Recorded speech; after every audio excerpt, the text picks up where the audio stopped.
Don't Believe Everything You Think by Joseph Nguyen is a spiritual self-help book about the relationship between thought, emotion, and psychological suffering. The book is built around one central claim. Painful events are part of life, but much of our emotional suffering begins when we become trapped in our own thinking about those events.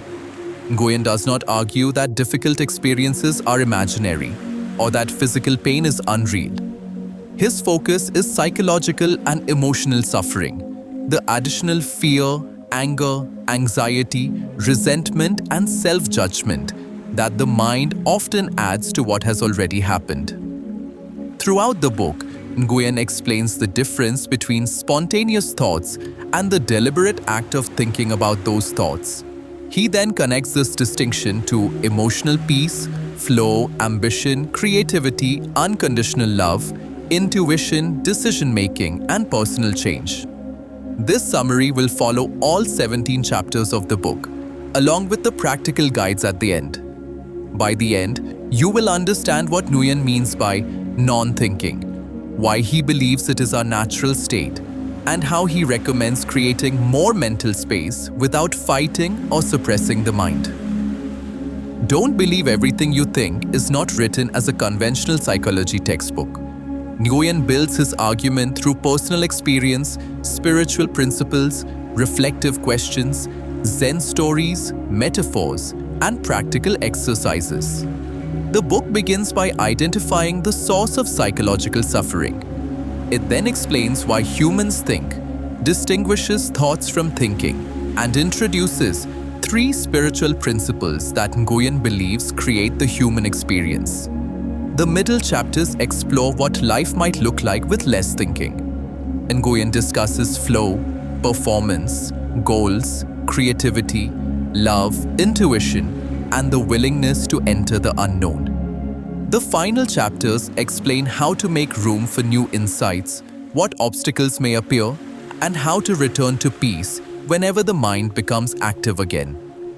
The book closes with several practical frameworks for reducing thinking triggers, creating a calmer environment, improving work, and examining destructive habits.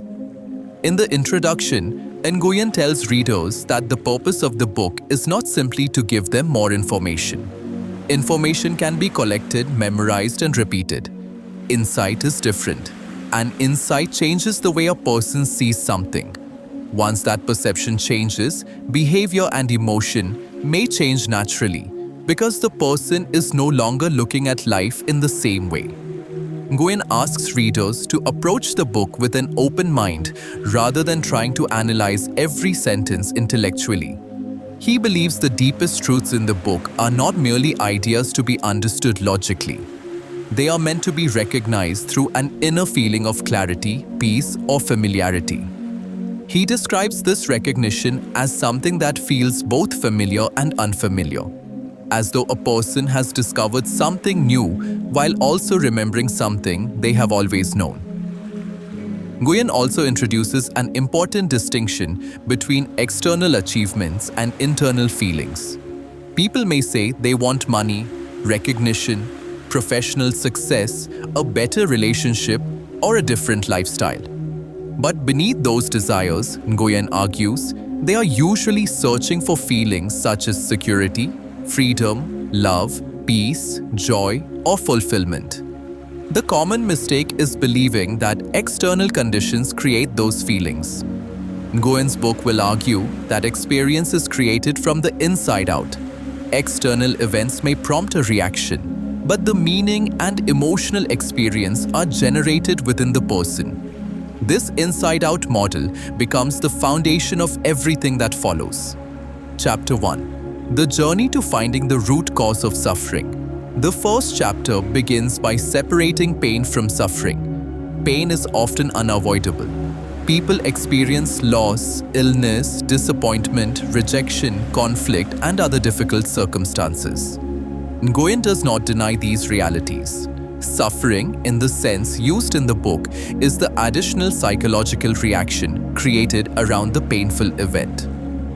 To explain this, Nguyen refers to the Buddhist teaching of the 2 arrows. The first arrow is the original painful event. It may be something that cannot be prevented or controlled. The second arrow is the mind's reaction. The resistance, judgment, fear, resentment, or repeated mental replay that follows.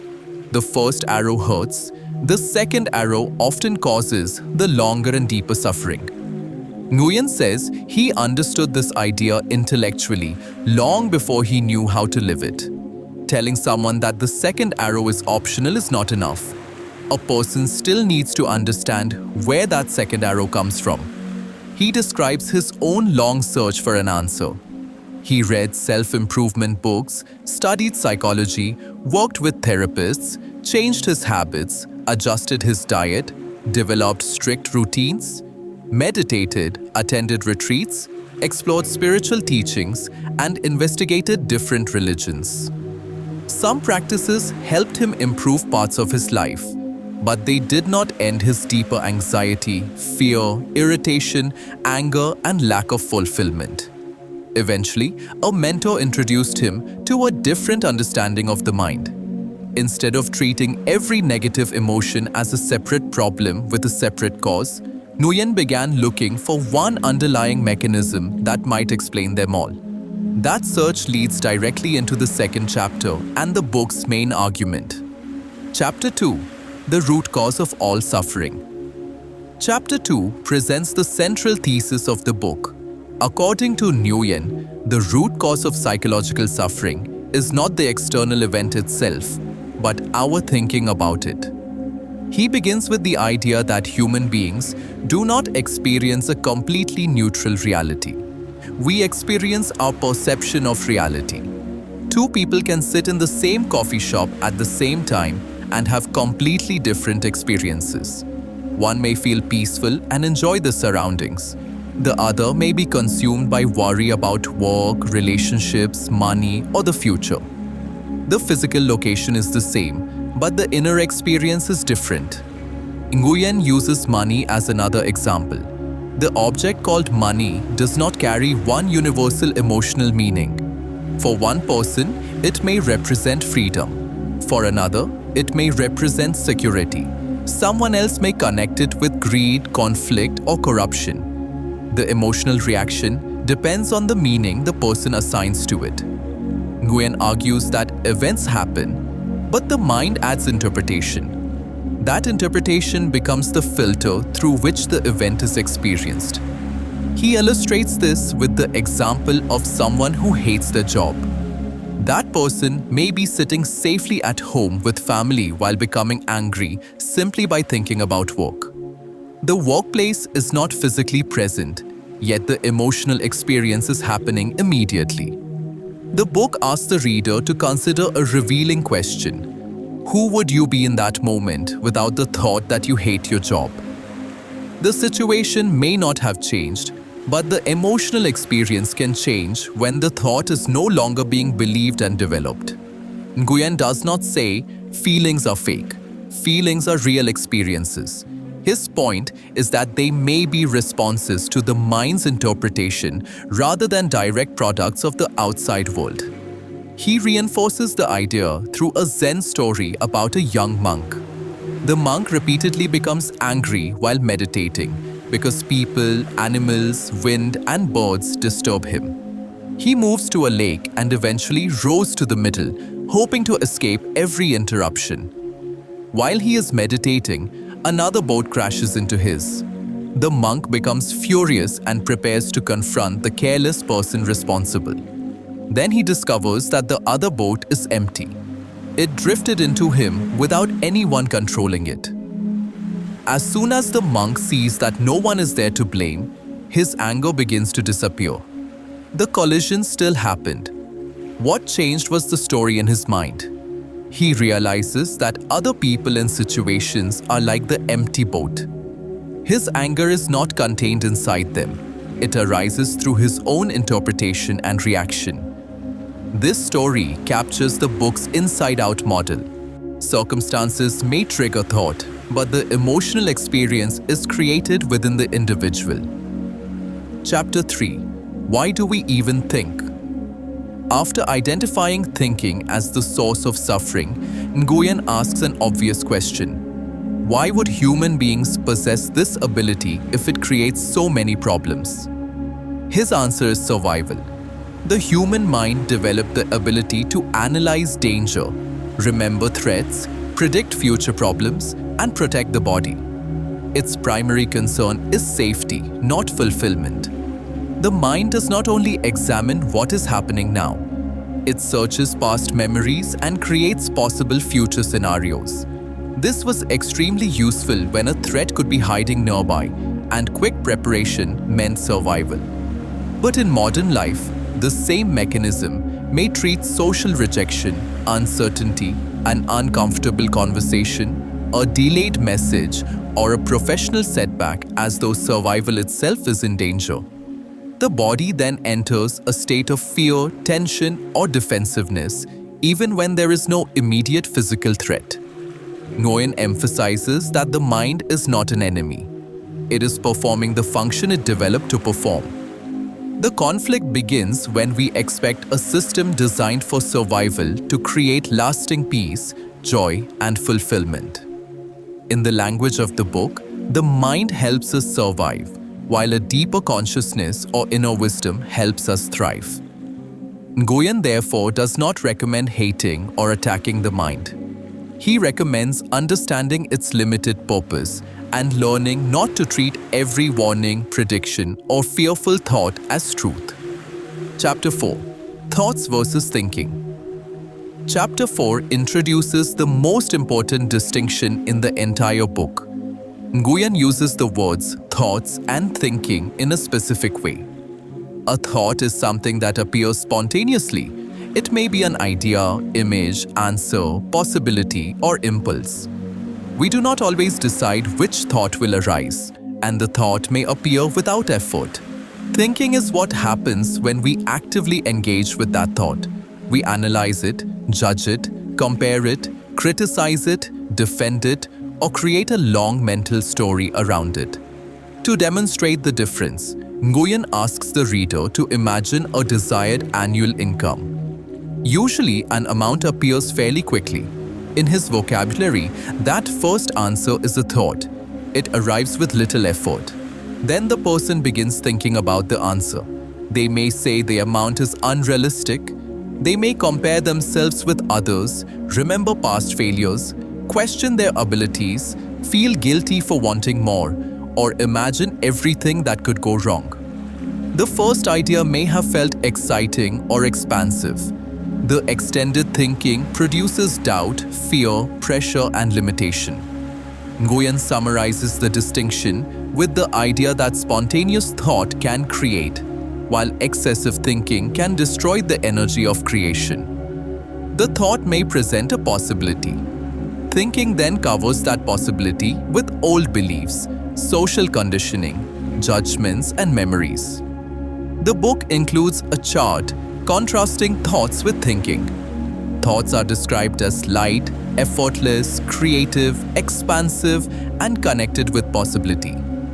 Thinking is described as heavy, laborious, restrictive, stressful, and connected with fear. These descriptions reflect Nguyen's spiritual framework rather than standard psychological definitions. Within the logic of his book, however, they provide a practical test. When an idea feels light, clear, and naturally alive, Nguyen sees it as a spontaneous thought arising from deeper intelligence. When the mind becomes heavy, repetitive, and fearful, he sees that as thinking about the original thought. Emotions then become an internal indicator. A feeling of pressure may signal that the mind is caught in a story. A feeling of openness may signal that the person is no longer interfering with the original insight. Chapter 5. Do we need to think positively? If negative emotion is connected with thinking, it may seem that the answer is to replace negative thinking with positive thinking. Nguyen disagrees. He argues that joy, love, peace, and gratitude do not have to be manufactured through positive statements. They are part of our natural state and become easier to experience when mental interference settles. He asks readers to remember one of the happiest or most loving moments of their lives. At the exact peak of that experience, were they deliberately telling themselves to feel happy? Were they analyzing the moment and creating positive thoughts? For many people, the answer is no. They were completely present. If a thought such as, "I am so grateful" appeared, the feeling may have existed before the words. Nguyen uses this exercise to argue that positive emotions do not necessarily result from deliberate positive thinking.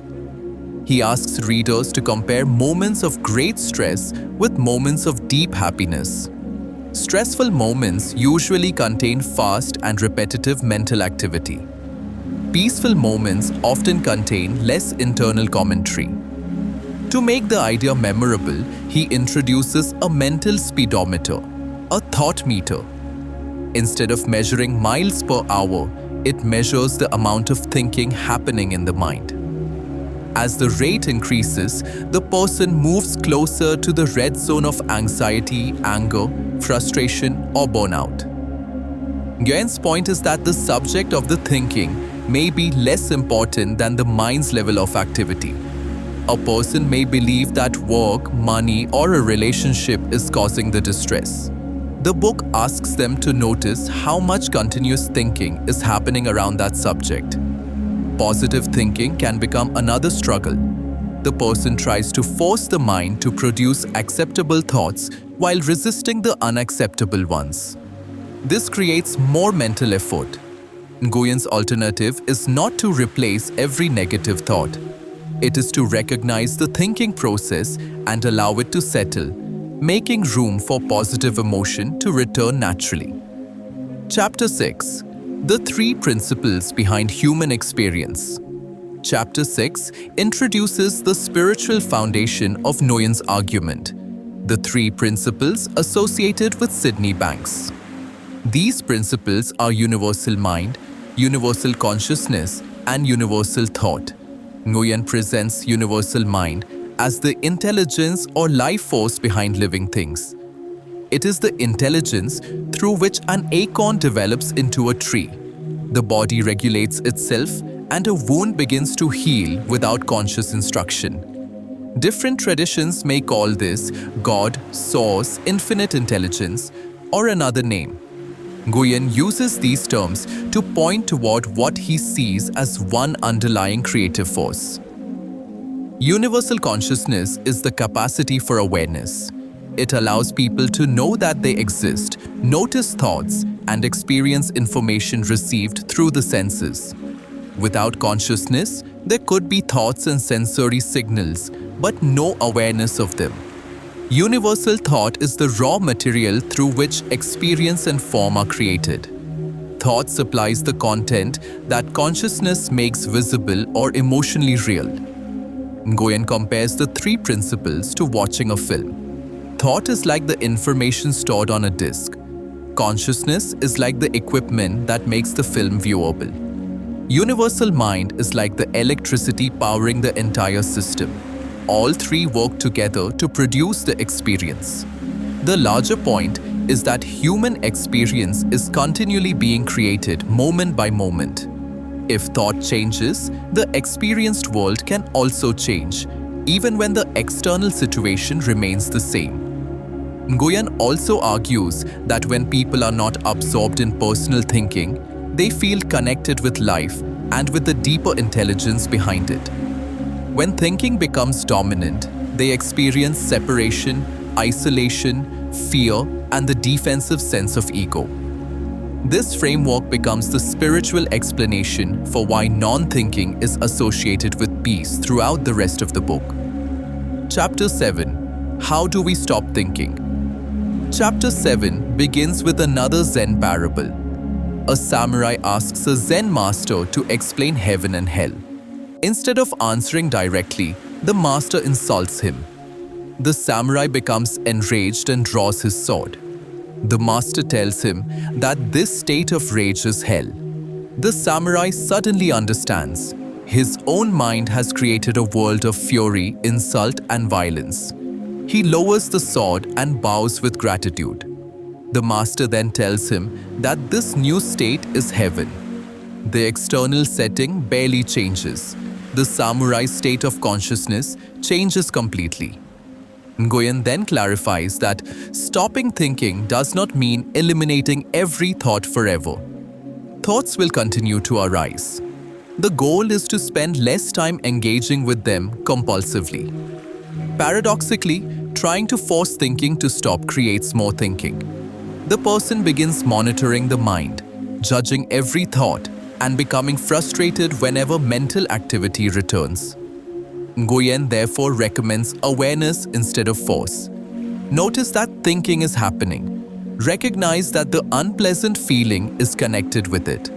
Then allow the activity to settle without fighting it.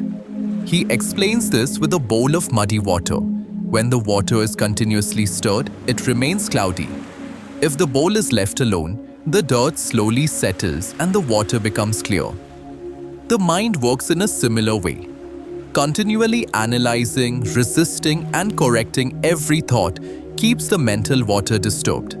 Giving it space allows clarity to return. He also compares thinking with quicksand. Struggling violently makes the situation worse. Becoming still allows the body's natural buoyancy to help. In the same way, battling the mind gives it more energy. Letting go allows the person's natural clarity to reappear. Nguyen warns against making permanent non-thinking into a new perfectionist goal. Human beings will move between clarity and mental activity. That movement is normal.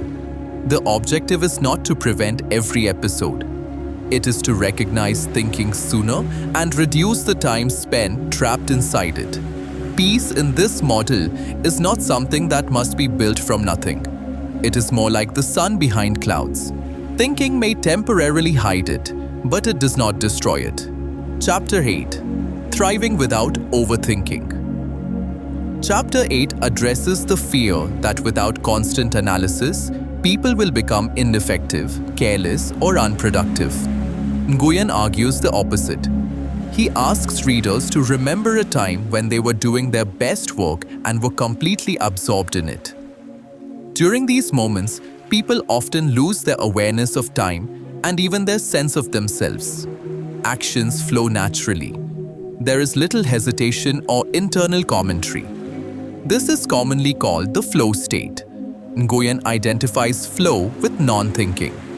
Thoughts and responses may still arise, but the person is not stopping to analyze each one. Professional athletes often describe this as being in the zone.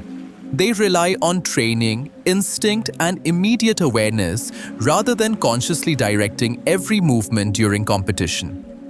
The chapter introduces the Japanese term mushin, often translated as no mind. In martial arts, it refers to a mind free from distracting fear, anger, or ego. The trained person responds directly instead of hesitating over each possible action.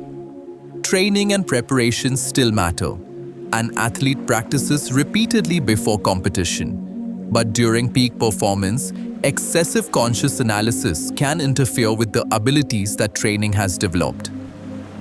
Nguyen extends this beyond athletics. Musicians, writers, artists, speakers, and workers may all perform better when they are present and responsive instead of constantly evaluating themselves. His conclusion is that reducing thinking does not make people less capable. It can remove hesitation, self-consciousness, and fear, allowing developed skills and fresh ideas to operate more freely. Chapter 9. Goals, Dreams, and Ambitions. Chapter 9 asks what happens to ambition when a person stops living through constant thought. Does peace remove motivation? Must people abandon their goals and become passive? Nguyen says, goals are not the problem. The important question is where they come from. He divides goals into two categories: goals created from desperation and goals created from inspiration. A goal created from desperation begins with a sense of lack. The person believes they must accomplish something in order to become secure, worthy, free, respected, or complete. The goal feels urgent and heavy. It carries fear of failure and pressure to prove something. Even when the person succeeds, the relief may last only briefly. The underlying sense of inadequacy remains, so another goal is immediately created. Nguyen calls many of these means goals. They are not truly desired for themselves. They are pursued as a way to obtain another condition or feeling. Someone may want a certain amount of money because they believe it will produce freedom. They may want to leave a job because they believe escape will create peace. They may want recognition because they believe it will create self-worth. The external goal becomes a tool for reaching an internal state. Goals created from inspiration feel different. The person is drawn toward an activity because they genuinely want to create, explore, express, or contribute. The work feels like a calling rather than an obligation. A painter may paint even without guaranteed payment. A writer may write because an idea wants to be expressed. A person may build something because the act of creating it feels meaningful. This form of creation comes from an existing sense of abundance rather than an attempt to repair an inner lack. The same external goal can come from either source. Wanting money is not automatically desperate, and pursuing art is not automatically inspired. The internal state is what matters. Nguyen suggests using emotional weight as a guide. Desperation feels restrictive, exhausting, and urgent. Inspiration feels energizing, expansive, and alive. The difficulty is that people often receive an inspired idea and then begin thinking about it. The mind lists every reason the idea is impossible, irresponsible, unrealistic, or embarrassing. The inspired energy disappears under analysis. To reconnect with genuine desire, Nguyen offers a question. What would you create if money were unlimited, fear were absent, you had already experienced everything you wanted, and no one would give you recognition? The purpose of the question is to remove common external motives. What remains may reveal something the person wants to create for its own sake. Non-thinking, then, does not eliminate ambition. Nguyen believes it purifies ambition by separating inspired creation from the desperate attempt to escape oneself. Chapter 10: Unconditional Love and Unconditional Creation. Chapter 10 begins with a personal story about Nguyen and his partner, McKenna. Nguyen once asked why she loved him. She replied that she did not know. She simply knew that she loved him. Nguyen could list many reasons for loving her. Her personality, smile, intelligence, kindness, and other qualities. At first, he was confused that she could not provide a similar list. Later, he reconsidered what it means to give reasons for love. If love depends on a particular quality, what happens when that quality is temporarily absent? If someone is loved because they behave in a certain way, does the love disappear when their behavior changes? Nguyen realizes that reasons can become conditions. McKenna's inability to explain her love was not an absence of love. He interpreted it as evidence that her love was not based on a transaction or requirement. She was not loving him to receive something in return. Her love was an expression of what she already felt within herself. This becomes Nguyen's model of unconditional love. It does not depend on the other person continuously meeting a list of expectations. It flows from an inner abundance that thinking usually interrupts with judgment and calculation. He then applies the same idea to creation. Conditional creation means making something mainly to obtain another result. A person creates for money, status, approval, or a future reward. The process becomes only a means to an end. Because attention is fixed on what the creation must produce, the person struggles to enjoy the act itself.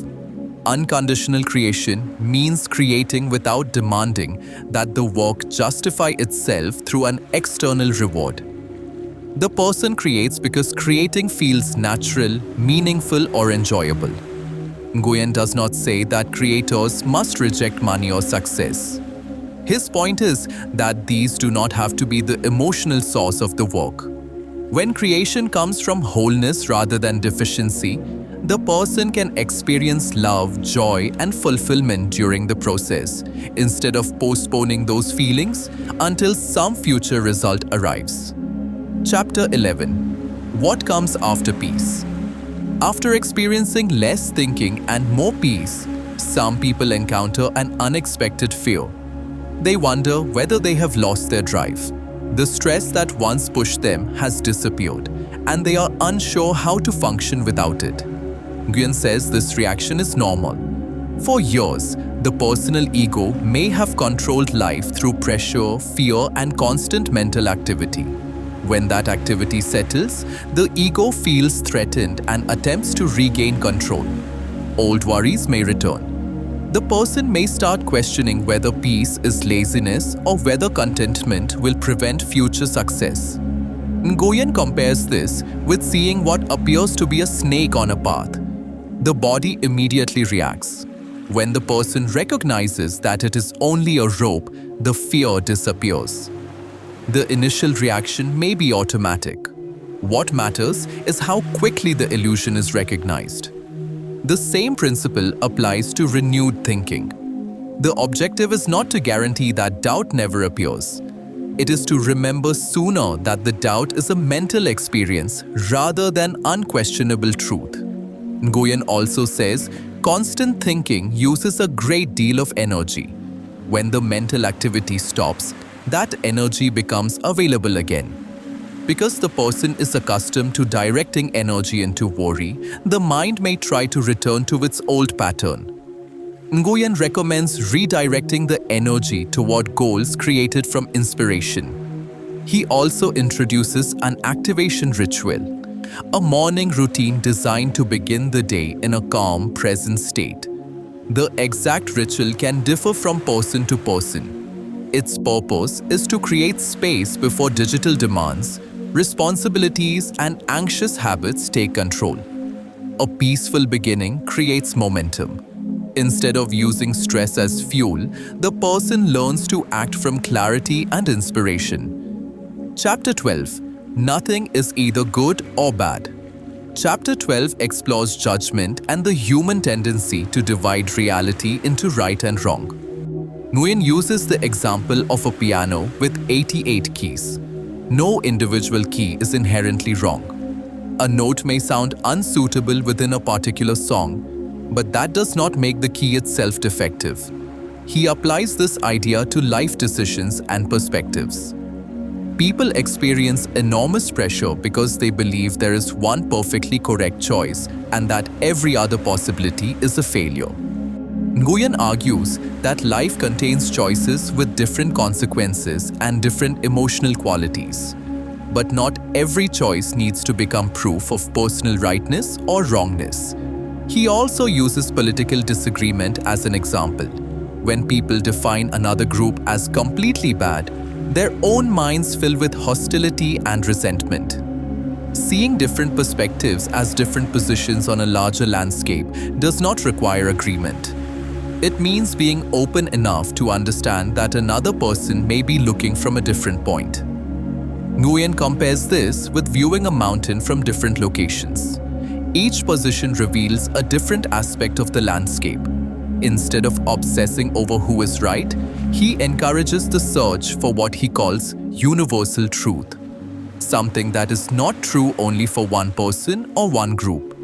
Within his framework, this truth must be discovered inwardly, beneath personal judgment and mental interpretation. Negative emotion becomes a signal that the person may be believing they're thinking without recognizing it as thinking. The recommended response is not to condemn the emotion. Notice it, welcome its presence, and remember that the current interpretation is generating the distress. As resistance weakens, the emotional state can begin to settle. Chapter 13. Knowing what to do without thinking. Chapter 13 applies non-thinking to decision-making. If there are no absolutely perfect choices, how can someone decide what to do? Nguyen distinguishes deep intuitive knowing from repetitive analysis. When faced with a decision, people often create long lists. Imagine every possible outcome and ask many others for advice. This can increase anxiety rather than clarity. In many cases, Nguyen says the person already senses what they want to do. The problem is not a lack of knowledge, it is fear of trusting what they know. He calls this inner signal intuition, a gut feeling, inner wisdom, or an internal navigation system. Like a GPS, intuition may offer the next direction without displaying the entire journey. It can adjust when conditions change. The traveler does not need to see every future turn before beginning. External advice can still be useful, but Nguyen warns against using it to overrule one's own deepest understanding. Advice comes through another person's experiences, assumptions, and fears. Society may also reject an intuitive direction until that direction becomes common or successful. Seeking unanimous approval can therefore prevent original action. Nguyen uses weight loss as a simple example. Many people already understand the basic behaviors involved. Their difficulty may not be informational.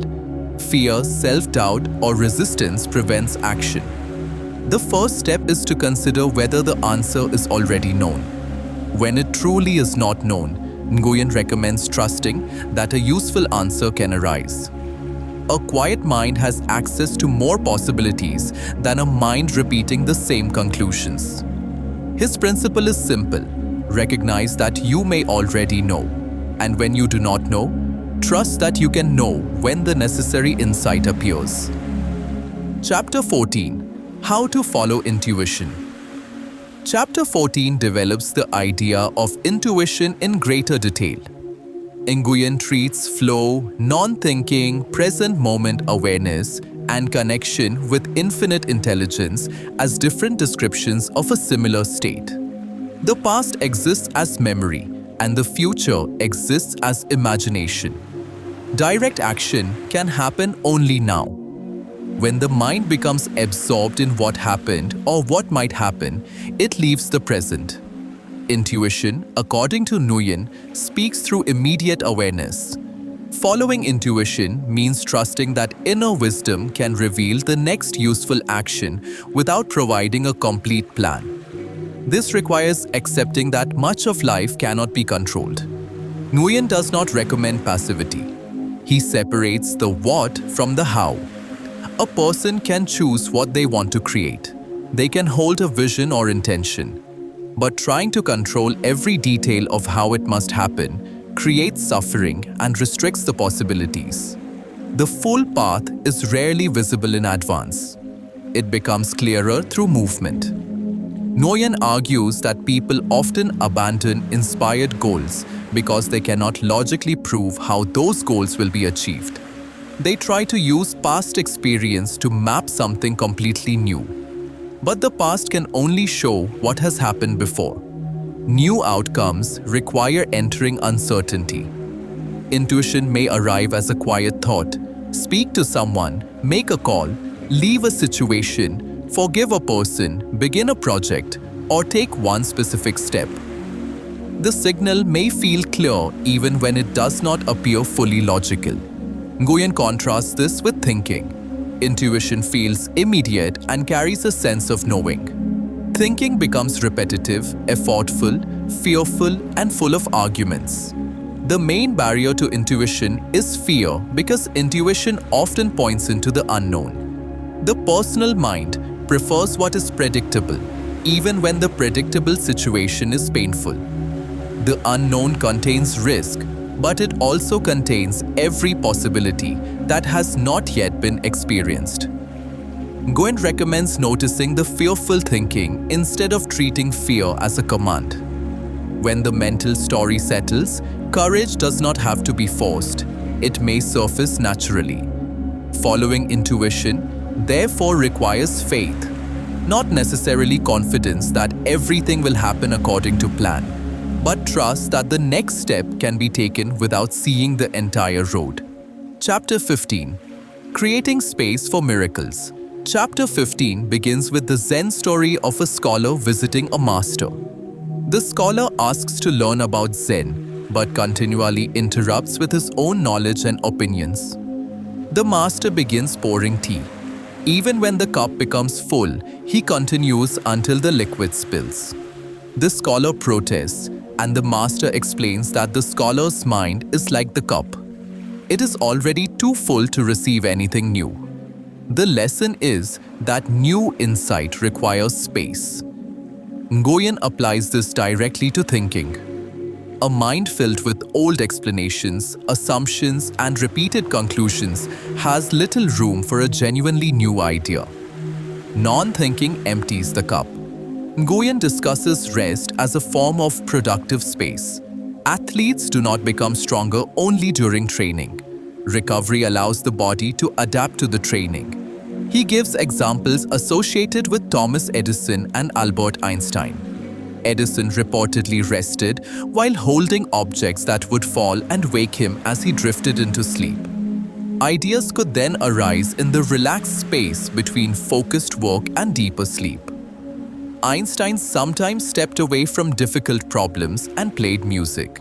A solution could appear when he was no longer forcing the mind to produce one. Nguyen's practical point is not that everyone must copy these exact habits. It is that effort and insight are not the same. When the current level of thinking cannot solve a problem, increasing the same thinking may not help. The person may need to stop, create distance, and allow a different perspective to appear. Nguyen gives a three-part process. First, recognize that the negative emotion is connected with current thinking. Second, stop trying to force an answer. Create space and trust that a useful insight can arise without controlling exactly when or how it will arrive. Third, notice the feelings present in that space. Instead of meeting the problem with fear, allow peace, love, and openness to return. The method is simple, but Nguyen admits that simple does not always mean easy. People will repeatedly become caught in thought. Freedom does not depend on never thinking again. It depends on repeatedly remembering what thinking is and no longer being completely controlled by it. Chapter 16: Obstacles to Living in Non-Thinking. Chapter 16 prepares readers for problems that may appear as they spend more time in a peaceful state. One obstacle is that peace may feel unfamiliar. A person who has lived through constant stress may become suspicious when the stress disappears. They may believe they are becoming lazy, losing their competitive edge, or ignoring important responsibilities. The mind may attempt to return to its old habits because familiar suffering feels safer than unfamiliar freedom. Nguyen argues that peace does not reduce productivity. In his model, people work more effectively when they are present, energized, and free from internal conflict. Tasks can feel easier, relationships can become warmer, and decisions can become clearer. But the person must remain in that state long enough to experience the difference. Returning immediately to stress prevents the new way of living from becoming familiar. This stage requires faith in uncertainty. Nguyen describes the unknown as the space containing possibilities that the current life does not yet contain. Staying only with what is familiar means reproducing familiar results. Another obstacle is self-criticism when thinking returns. Nguyen strongly advises against turning non-thinking into a reason to punish oneself. Feeling guilty about thinking is simply more thinking. When the old pattern returns, acknowledge it without judgment. Notice that the suffering is being generated by the mind's current activity and allow the activity to settle again. Falling back into thought is not a failure. Returning to awareness is part of the practice. Chapter 17: Now what? The final chapter brings the book's argument together. Nguyen reminds readers that peace, love, and joy are never far away. In his framework, they are available beneath the thinking taking place in the present. An insight cannot always prevent a person from forgetting. But once something has been clearly seen, it becomes easier to remember. Nguyen expects readers to continue moving between understanding and forgetfulness. At times, they will recognize thinking immediately. At other times, they may remain trapped in it for hours or days. The practice is to shorten the distance between becoming lost and remembering. Nguyen also warns that the outside world will continually suggest that people are incomplete. Advertising, comparison, judgment, and other people's opinions may all reinforce the belief that happiness exists somewhere else. The book's answer is that nothing external can permanently provide an internal state. Peace and fulfillment must be recognized within. Nguyen encourages readers to listen to the quiet inner voice beneath social pressure and mental noise. A person who lives with greater clarity may not need to convince others through arguments. The difference may become visible through behavior, presence, patience, and the way they respond to difficulty. The book ends by emphasizing that its conclusion is not a final achievement. It is the beginning of repeatedly living from the understanding the earlier chapters have developed. The book's practical guide to non-thinking. After the final chapter, Nguyen collects the main ideas into practical frameworks. The first is a general guide for reducing thinking. He recommends identifying conditions that make the body and mind more likely to enter fight or flight mode. These conditions might include certain forms of digital stimulation, stressful routines, unhealthy patterns, environmental disorder, or activities that repeatedly drain energy. He also recommends reducing activities that feel empty or disconnected from genuine inspiration where this is realistically possible. The next step is to create an environment that supports calm attention.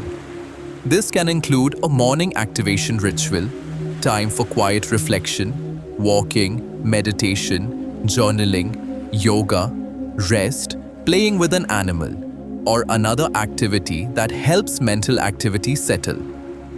Nguyen does not insist on one universal practice. The person is meant to identify what reliably creates peaceful space for them. The three-step framework for letting thinking settle.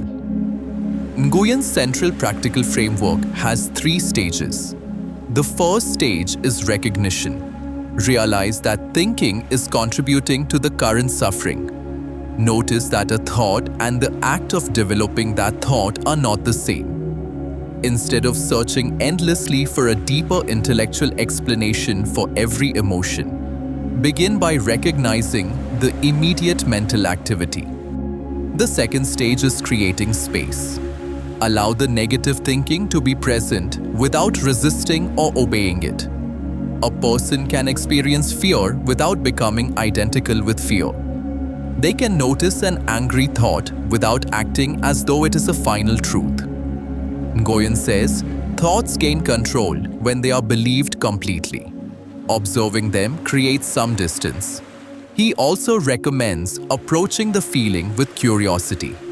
The feeling may reveal a belief, fear, or misunderstanding that has not yet been clearly seen. The third stage is release.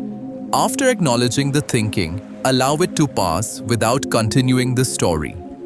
Do not attach a new judgment to it. As the mental activity settles, peaceful feelings may return on their own. When the negative emotion remains, Nguyen recommends beginning again.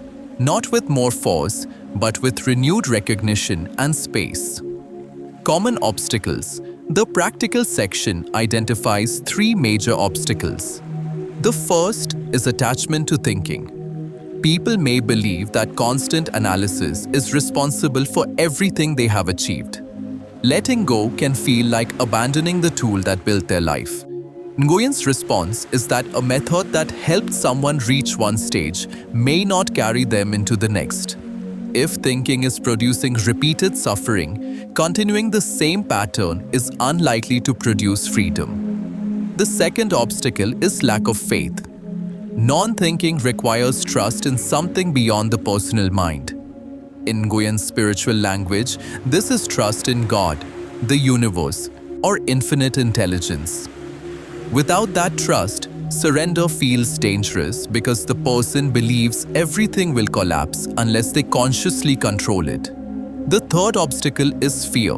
Fear naturally appears when someone enters uncertainty. Nguyen treats fear as evidence that something meaningful may be at stake, not necessarily evidence that the direction is wrong. The recommended response is to recognize that thinking is producing much of the fearful experience, allow the fear to exist, and continue listening for the quieter intuitive signal beneath it. Recognizing the state of non-thinking. Nguyen says non-thinking is recognized through experience rather than intellectual measurement. A person may feel peaceful, loving, inspired, energized, playful, or deeply engaged. They may lose track of time and feel fully connected with what they are doing. He suggests reflecting on how much of the day was spent in mental activity and how much was spent in a relaxed state. The purpose is not to create another strict score. It is to increase awareness of the relationship between thinking and emotion. Creating a supportive environment. Nguyen then provides a framework for examining environmental triggers. The first step is to audit everything that makes a person more likely to overthink or enter fight or flight mode. He recommends observing the patterns over several days rather than relying only on memory. The triggers can be organized into categories. Physical health includes food, drinks, stimulants, sleep, and other factors affecting the body. The physical environment includes noise, disorder, location, and surrounding conditions. The digital environment includes applications, notifications, devices, and the way technology is arranged. Digital consumption includes the media, information, and content repeatedly entering the mind. After creating the list, the person ranks the triggers from most disruptive to least disruptive. Then they choose a manageable number of high-impact triggers to reduce. Nguyen cautions against changing everything at once, because an overwhelming improvement plan can become another source of stress.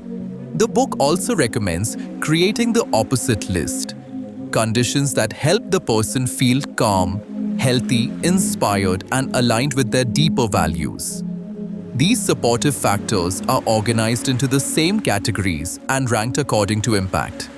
The person then adds the most useful factors gradually.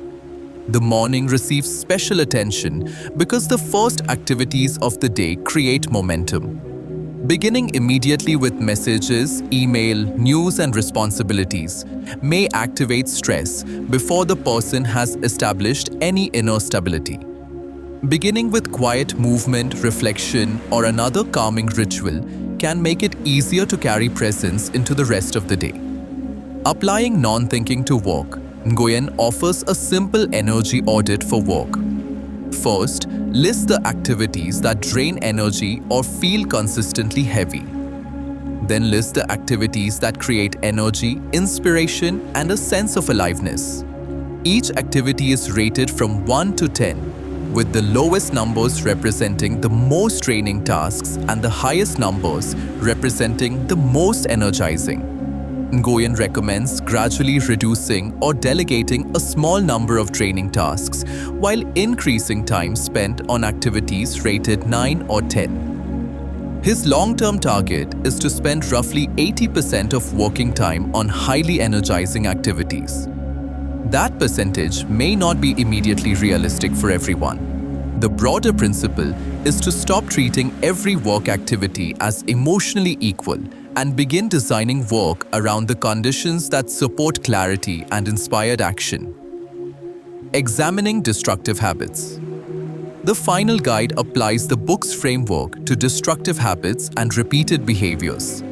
The process begins with honest awareness. Identify the behavior and decide whether there is a genuine desire to change it. Change will be difficult when part of the person is still committed to preserving the habit. Next, describe the pattern in detail. When does it happen? How often? What usually happens immediately before it? What emotional state appears? Then identify the thinking connected with the behavior. What is the person saying internally? What belief makes the behavior feel necessary? What do they fear will happen if they do not perform it? Nguyen recommends questioning whether the predicted consequence is absolutely certain. This does not mean denying genuine consequences. It means examining whether the mind has exaggerated, generalized, or turned an assumption into a fact. The person then considers how believing the thought affects them and whether they are willing to release both the thought and the behavior it supports. After creating mental space, Nguyen recommends consulting inner wisdom. What is the deeper need beneath the habit? What imbalance is the behavior attempting to manage? What new understanding is trying to emerge? When an insight appears, the person allows themselves to experience the relief and clarity connected with it. They record the insight so it is not immediately forgotten. When the old feeling or behavior returns, the process is repeated. Nguyen does not treat repetition as proof that the process failed. Deeper beliefs may need to be seen more than once before the person's relationship with the habit changes. The complete message of the book. The entire argument of don't believe everything you think begins with one distinction. An event is not the same as the mind's interpretation of the event.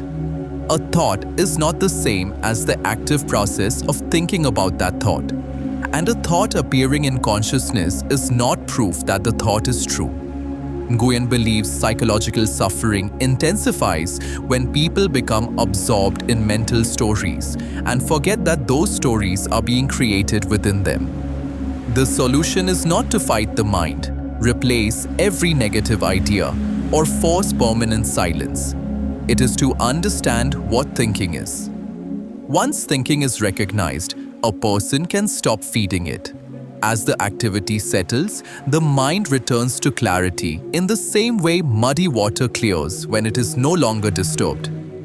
From that clearer state, Nguyen believes people can work, make decisions, pursue goals, and create more effectively.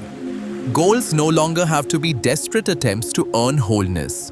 They can become expressions of inspiration. Love no longer has to depend entirely on conditions. It can become an expression of inner abundance. Decision-making no longer has to require endless analysis. The person can listen to intuition and take the next step without seeing the complete journey. Uncertainty no longer has to be treated only as danger.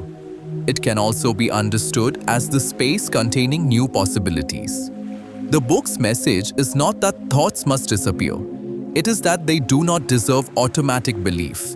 Thinking will return, fear will return, judgment will return. The mind will repeatedly attempt to protect itself through prediction and control. But every return to thinking creates another opportunity to remember. Notice what is happening. Allow it to exist. Do not fight it, and do not build another story around it.